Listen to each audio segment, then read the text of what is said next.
मुकेश अंबानी ने किया था 800 रुपए कमाने वाली से सच्चा प्यार। मुंबई की एक शाम एक छोटे से घर की सुंदर सी वो लड़की जैसे ही फोन उठाकर हेलो बोलती है तो सामने से रिप्लाई आता है, मैं धीरू भाई अंबानी बोल रहा हूँ। जिसके बाद वो लड़की रॉन्ग नंबर कहकर फोन तुरंत काट देती है। कुछ देर बाद फिर से घंटी बजती है और सामने वाला आदमी कहता है, मैं धीरू भाई अंबानी बोल रहा हूँ। तो इस बार वो लड़की भी रिप्लाई करती है कि मैं भी क्वीन एलिजाबेथ बोल रही हूँ और फोन कट कर देती है। तीसरी बार फोन की घंटी फिर बज जाती है, लेकिन इस बार फोन लड़की के पापा उठाते हैं और सामने से फिर से वही रिप्लाई आता है कि मैं धीरू भाई अंबानी बोल रहा हूँ। लेकिन इस बार फोन नहीं कटा क्योंकि लड़की के पापा ने पहचान लिया था कि वो आवाज सच में धीरू भाई अंबानी की ही है। फोन पर ज्यादा बात ना करते हुए धीरू भाई अंबानी सिर्फ कुछ शब्द बोलते हैं और वो शब्द ये होते हैं कि मैं कल तुम्हारी बेटी से अपने ऑफिस में मिलना चाहता हूँ। फोन पे तो लड़की के पापा हाँ बोल देते हैं, लेकिन उनके मन में सवाल होता है कि इतना बड़ा आदमी मुझ जैसे गरीब की बेटी से क्यों मिलना चाहता है। इस कहानी की शुरुआत होती है 1980 में, जब धीरू भाई अंबानी और कोकिलाबेन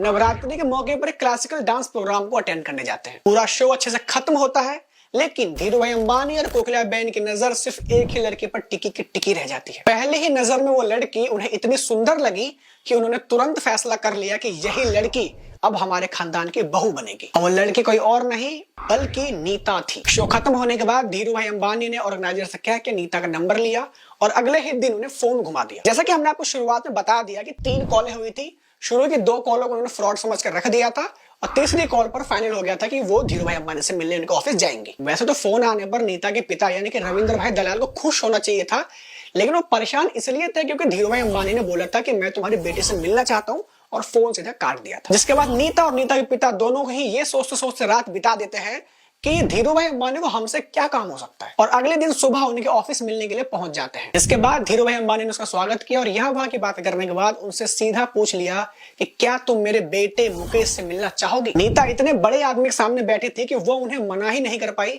और उन्होंने मुकेश से मिलने के लिए हाँ कर दिया। हालांकि इस इशारे के बाद नीता और उनके पिता दोनों ही इस बात को समझ चुके थे कि धीरू भाई अंबानी ने उन्हें अपने बेटे मुकेश के लिए पसंद किया है। उस दिन तो नीता और उसके पिता दोनों ही ऑफिस से वापस आ गए, लेकिन वापस आते टाइम नीता ने अपने मन में सोच लिया था कि वो मुकेश से शादी नहीं करेंगी। लेकिन घर के बड़ों के कहने पर वो मुकेश से मिलने के लिए तैयार हो गई थी। मुकेश और नीता जब पहली बार मिले तो मुकेश ने भी नीता को पहली ही नजर में पसंद कर लिया था। लेकिन हैरान करने वाली बात यह है कि नीता ने मुकेश को पहली नजर में पसंद नहीं किया था। इसलिए उन्होंने सोचा कि वो एक दूसरे को जानने के लिए कुछ टाइम साथ में स्पेंड करेंगे, तब जाके आगे का फैसला लेंगे। इस फैसले के बाद नीता और मुकेश काफी समय तक मिलते रहे थे, लेकिन इसके बावजूद नीता मुकेश के साथ कंफर्ट फील नहीं कर रही थी। लेकिन मुकेश को लेकर उनके विचार बदलने जरूर लगे थे। ऐसे ही एक शाम नीता और मुकेश मुंबई की सड़कों पर घूम रहे थे। तभी मुकेश ने लाल बत्ती का फायदा उठाते हुए नीता को कार में ही शादी के लिए प्रपोज कर दिया। जिसके बाद नीता ने शर्म से गर्दन झुका ली और एकदम शांत हो गई। मुकेश बार बार नीता से शादी के लिए पूछ रहे थे, लेकिन नीता शर्म के मारे को जवाब नहीं दे पा रही थी। तभी नीता ने गौर किया कि पीछे से हॉर्न की ढेर सारी आवाजें आ रही हैं,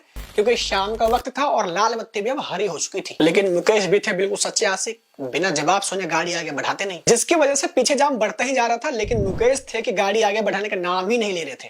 तब नीता ने कहा कि गाड़ी आगे बढ़ाओ, तब बात करते हैं। इसके बावजूद मुकेश ने साफ साफ कहा कि पहले जवाब दो, कार तभी आगे बढ़ेगी। इतनी देर में सड़क पे इतना लंबा जाम लग चुका था कि नीता ने शादी के लिए हाँ बोल दिया और फिर मुकेश ने कार आगे बढ़ाई। अभी कार कुछ ही देर चली थी कि नीता ने मुकेश से कहा कि कार साइड में लगाओ। मुकेश कार साइड में लगाते हैं, जिसके बाद नीता साफ साफ कह देती है कि देखो मुकेश, तुम अमीर हो, मैं गरीब हूँ, मैं तुम्हारी तरह रोज इन कार्स में सफर नहीं करती, मैं मुंबई की लोकल बसेस में सफर करती हूँ, इसलिए क्या तुम बस में सफर कर सकते हो। जिसके बाद मुकेश ने अपनी कार वहीं लगा दी और मुंबई की लोकल बस में नीता को उसके घर तक छोड़ के आए।